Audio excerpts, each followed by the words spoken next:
ನಾಳೆ 18ನೇ ತಾರೀಕು ಅಂದರೆ ಸೋಮವಾರ ವಿಶೇಷವಾಗಿ ಸುಬ್ರಹ್ಮಣ್ಯ ಷಷ್ಠಿ ಆಚರಿಸಲಾಗುತ್ತದೆ. ಸುಬ್ರಹ್ಮಣ್ಯ ದೇವರಿಗೆ ಮೀಸಲಾಗಿರುವ ಈ ಷಷ್ಠಿಯ ದಿನ ಶ್ರದ್ಧಾ ಭಕ್ತಿಯಿಂದ ವಿಧಿವಿಧಾನಗಳಿಂದ ಪೂಜಿಸಿದರೆ ಸಕಲವೂ ಪ್ರಾಪ್ತಿಯಾಗುತ್ತದೆ ಎಂದು ಹೇಳುತ್ತಾರೆ. ಸುಬ್ರಹ್ಮಣ್ಯ ಷಷ್ಠಿಯನ್ನು ಸ್ಕಂದ ಷಷ್ಠಿ ಎಂದು ಹಾಗೂ ಶಿವನ ಮಗ ಕಾರ್ತಿಕೇಯ ಅಥವಾ ಸುಬ್ರಹ್ಮಣ್ಯ ಸ್ವಾಮಿಯು ಚಂಪಾ ಪುಷ್ಪಗಳನ್ನು ಇಷ್ಟಪಡುವ ಕಾರಣ ಈ ದಿನವನ್ನು ಸ್ಕಂದ ಷಷ್ಠಿಯಲ್ಲದೆ ಚಂಪಾ ಷಷ್ಠಿ ಎಂದು ಕೂಡ ಕರೆಯುತ್ತಾರೆ. ಸರ್ಪದೋಷ ಸಮಸ್ಯೆ ಇರುವವರು ಈ ದಿನ ಸುಬ್ರಹ್ಮಣ್ಯನನ್ನು ಆರಾಧಿಸಿದರೆ ಸರ್ಪದೋಷದಿಂದ ಮುಕ್ತರಾಗಬಹುದು. ಸುಬ್ರಹ್ಮಣ್ಯನ ಭಕ್ತರು ಆತನ ಜಪ ಅನುಷ್ಠಾನ ಮಾಡುತ್ತಾ ಸುಬ್ರಹ್ಮಣ್ಯ ಕ್ಷೇತ್ರಕ್ಕೆ ಭೇಟಿ ನೀಡಿ ವಿಶೇಷ ಪೂಜೆ ಮಾಡುತ್ತಾರೆ. ಈ ದಿನ ಸುಬ್ರಹ್ಮಣ್ಯ ದೇವಾಲಯದಲ್ಲಿ ಹೋಮ ಜಪಗಳ ಆಚರಣೆ ನಡೆಯುವುದು. ಅಂದರೆ ಬೇರೆ ದಿನಗಳಲ್ಲಿ ಮಾಡುವ ಜಪ ತಪ ಅನುಷ್ಠಾನ ಹೋಮ ಹವನಗಳಿಗೆ ಸಿಗುವ ಫಲಕ್ಕಿಂತ ಸುಬ್ರಹ್ಮಣ್ಯ ಷಷ್ಠಿಯ ದಿನ ಮಾಡುವ ಪೂಜೆ ಪುನಸ್ಕಾರಗಳಿಗೆ ದುಪ್ಪಟ್ಟು ಫಲ ಪ್ರಾಪ್ತಿಯಾಗುತ್ತದೆ. ಎಲ್ಲೆಲ್ಲಿ ಸುಬ್ರಹ್ಮಣ್ಯನ ದೇಗುಲಗಳಿರುತ್ತೋ ಅಲ್ಲಿ ಚಂಪಾ ಷಷ್ಠಿ ಎಂದು ವಿಶೇಷ ಪೂಜೆಗಳನ್ನು ನಡೆಸಲಾಗುವುದು. ಈ ದಿನ ಇಷ್ಟಾರ್ಥಗಳು ಈಡೇರಲು ಭಕ್ತರು ಉಪವಾಸ ವ್ರತವಿದ್ದು ಅಶ್ವತ್ಥ ಕಟ್ಟೆಯ ಮೇಲೆ ಸುಬ್ರಹ್ಮಣ್ಯ ಸ್ವಾಮಿಯ ವಿಗ್ರಹವನ್ನಿಟ್ಟು ಆವಾಹನೆ ಮಾಡಿ ಹಾಲೆರೆದು ಅಭಿಷೇಕ ಮಾಡಿ ದೇವರಿಗೆ ನೈವೇದ್ಯ ಅರ್ಪಿಸಿ ಆಚರಣೆ ಮಾಡಲಾಗುವುದು. ಈ ದಿನ ಕುಕ್ಕೆ ಸುಬ್ರಹ್ಮಣ್ಯ ದೇವಾಲಯದಲ್ಲಿ ವಿಶೇಷ ಪೂಜೆ ಸಲ್ಲಿಸಲಾಗುವುದು. ಇಲ್ಲಿ ನಾಗಪೂಜೆ ಸಲ್ಲಿಸಲು ಸಾವಿರಾರು ಭಕ್ತರು ಆಗಮಿಸುತ್ತಾರೆ. ಹಾಗೆಯೇ ಈ ದಿನ ವಿಶೇಷವಾಗಿ ಹುತ್ತದ ಮಣ್ಣನ್ನು ಪ್ರಸಾದವಾಗಿ ನೀಡಲಾಗುವುದು. ಸರ್ಪದೋಷಕ್ಕೆ ಒಳಗಾದವರು ಕಂಕಣ ಭಾಗ್ಯಕ್ಕಾಗಿ ಕಾಯುತ್ತಿರುವವರು ಈ ದಿನದಂದು ಸುಬ್ರಹ್ಮಣ್ಯ ದೇವಾಲಯಕ್ಕೆ ಹೋಗಿ ಪ್ರಾರ್ಥಿಸಿ ಬರುತ್ತಾರೆ. ಸ್ಕಂದ ಪುರಾಣ ಸುಬ್ರಹ್ಮಣ್ಯನಿಗೆ ಸಮರ್ಪಿತವಾಗಿದ್ದು ಇದರಲ್ಲಿ ಋಷಿ ವಿಶ್ವಾಮಿತ್ರರಿಂದ ರಚಿಸಲ್ಪಟ್ಟ ಸುಬ್ರಹ್ಮಣ್ಯನ 108 ಹೆಸರುಗಳನ್ನು ಉಲ್ಲೇಖಿಸಲಾಗಿದೆ. ಷಷ್ಠಿ ತಿಥಿಯಂದು ಸ್ವಾಮಿಯ ದರ್ಶನ ಪಡೆದ ನಂತರ ಸ್ಕಂದ ಪುರಾಣ ಓದುವುದು ಮಂಗಳಕರವೆಂದು ಪರಿಗಣಿಸಲಾಗಿದೆ. ಅಲ್ಲದೆ ಪಾಪಗಳಿಂದ ಮುಕ್ತಿ ದೊರೆತು ಸಂತೋಷದ ದಿನಗಳು ಪ್ರಾರಂಭವಾಗುತ್ತದೆ. ಕಂಕಣ ಭಾಗ್ಯ ಕೋರಿ ಈ ದಿನ ಪ್ರಾರ್ಥನೆ ಮಾಡಲಾಗುವುದು.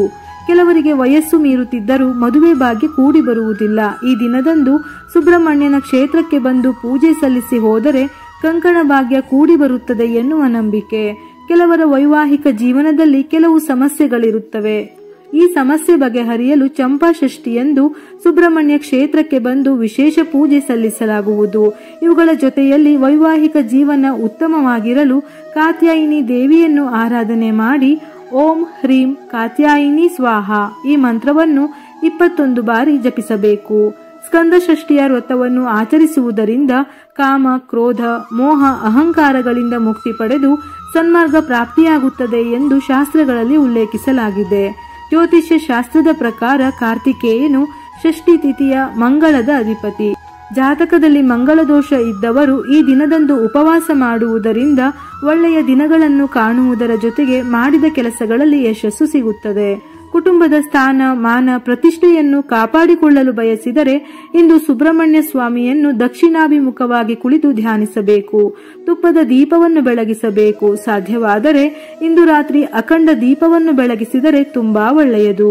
ನಿಮ್ಮ ಮಗುವಿನ ವೃತ್ತಿಯಲ್ಲಿ ಯಾವುದೇ ಸಮಸ್ಯೆಗಳಿದ್ದರೂ ಬಯಸಿದ ಯಶಸ್ಸನ್ನು ಪಡೆಯಲು ಈ ಷಷ್ಠಿಯ ದಿನ ಸುಬ್ರಹ್ಮಣ್ಯ ಸ್ವಾಮಿಗೆ ನವಿಲುಗರಿಗಳನ್ನು ಅರ್ಪಿಸಿ ಭಕ್ತಿಯಿಂದ ಪೂಜಿಸಬೇಕು.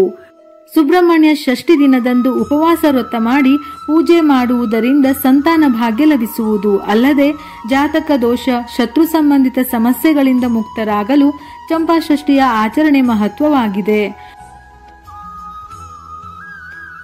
ಸುಬ್ರಹ್ಮಣ್ಯ ಷಷ್ಠಿಯ ದಿನ ಶ್ರದ್ಧಾ ಭಕ್ತಿಯಿಂದ ಉಪವಾಸ ವ್ರತ ಆಚರಣೆ ಮಾಡುವುದರಿಂದ ಕುಜದೋಷದ ಪರಿಹಾರ. ಮದುವೆ ವಿಳಂಬವಾಗಿದ್ದರೆ ಶೀಘ್ರವೇ ಕಂಕಣ ಭಾಗ್ಯ ಕೂಡಿ ಬರುತ್ತದೆ. ಸರ್ಪದೋಷ ನಿವಾರಣೆ ಆಗಲಿದೆ. ಉದ್ಯೋಗದಲ್ಲಿ ಪ್ರಗತಿ ಇಲ್ಲ, ಮಕ್ಕಳಾಗಿಲ್ಲ, ವ್ಯಾಪಾರ ಸರಿ ಹೋಗುತ್ತಿಲ್ಲ, ಹೀಗೆ ಜೀವನದಲ್ಲಿ ಅನೇಕ ಸಮಸ್ಯೆಗಳನ್ನು ಎದುರಿಸುತ್ತಿದ್ದರೆ ಸರ್ಪದೋಷ ನಿವಾರಣೆಗೆ ಪೂಜೆ ಮಾಡಿದರೆ ಎಲ್ಲಾ ಸಮಸ್ಯೆ ದೂರಾಗುವುದು. ಆದ್ದರಿಂದ ಈ ದಿನ ಸುಬ್ರಹ್ಮಣ್ಯ ಕ್ಷೇತ್ರಕ್ಕೆ ಹೋಗಿ ಆಶ್ಲೇಷ ಬಲಿ ಪೂಜೆ ಮಾಡಿದರೆ ಸರ್ಪದೋಷ ನಿವಾರಣೆ ಆಗುವುದು. ಆಶ್ಲೇಷ ಬಲಿ, ಸರ್ಪ ಸಂಸ್ಕಾರ ಇನ್ನಿತರ ನಾಗದೇವರಿಗೆ ಸಂಬಂಧಪಟ್ಟ ಪೂಜೆಗಳನ್ನು ಸುಬ್ರಹ್ಮಣ್ಯ ಸ್ವಾಮಿಯ ಕ್ಷೇತ್ರವಾದ ಕುಕ್ಕೆ ಸುಬ್ರಹ್ಮಣ್ಯ ದೇವಸ್ಥಾನದಲ್ಲಿಯೇ ವಿಧಿವಿಧಾನಗಳಿಂದ ಮಾಡಿಸಿದರೆ ಉತ್ತಮ ಫಲ ಪ್ರಾಪ್ತಿಯಾಗುತ್ತದೆ. ಕುಕ್ಕೆ ಸುಬ್ರಹ್ಮಣ್ಯ ದೇವಸ್ಥಾನದಲ್ಲಿ ಸಾಮೂಹಿಕವಾಗಿಯೂ ಅಲ್ಲದೆ ಪ್ರತಿಯೊಂದು ಕುಟುಂಬಕ್ಕೂ ಬೇರೆ ಬೇರೆಯಾಗಿಯೇ ಎಲ್ಲಾ ತರಹದ ಪೂಜೆಗಳನ್ನು ವಿಶೇಷ ಸಂಕಲ್ಪದೊಂದಿಗೆ ಶಾಸ್ತ್ರೋಕ್ತವಾಗಿ ಮಾಡಿಕೊಡುತ್ತಾರೆ.